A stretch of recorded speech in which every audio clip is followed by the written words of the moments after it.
Dans cette vidéo, nous allons vous expliquer comment calculer votre capacité d'emprunt et obtenir un accord de principe. Je suis Gaëlle, conseillère en financement immobilier. Et moi, je suis Élise, également conseillère en financement immobilier.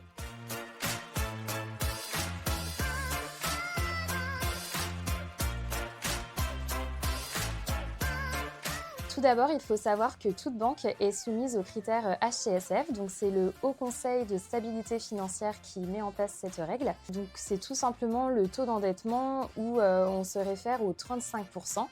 Donc c'est le ratio qui est fait selon les revenus et les charges de l'emprunteur. Donc ce n'est pas la banque qui décide de cette règle, c'est vraiment pour protéger en fait le consommateur et éviter de trop l'endetter.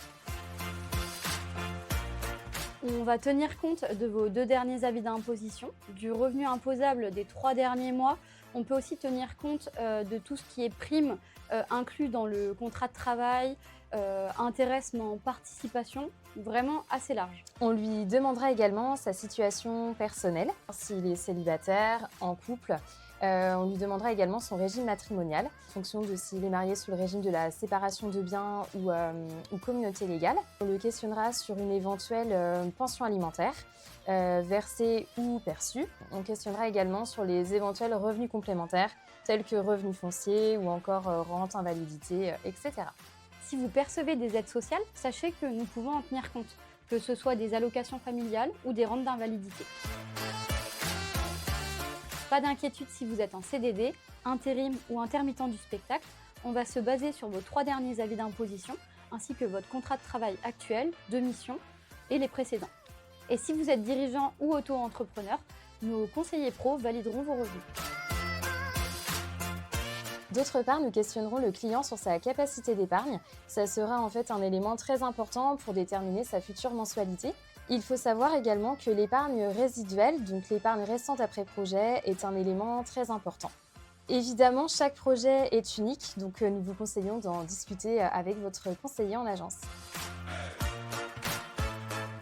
Concernant les charges, nous allons prendre en compte les prêts en cours, ainsi que les paiements plusieurs fois, les véhicules en location, en leasing, ainsi que le montant d'impôt mensuel.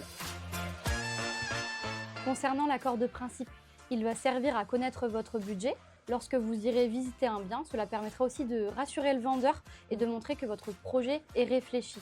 Sachez qu'il n'est pas pratiqué à chaque dossier. Vous pouvez le demander auprès de votre conseiller. Il faut savoir que l'accord de principe ne vaut pas accord de prêt. Il a une date de validité de 15 jours, tout comme une simulation. Nous pourrons nous positionner ensuite sous réserve d'avoir l'ensemble des pièces justificatives.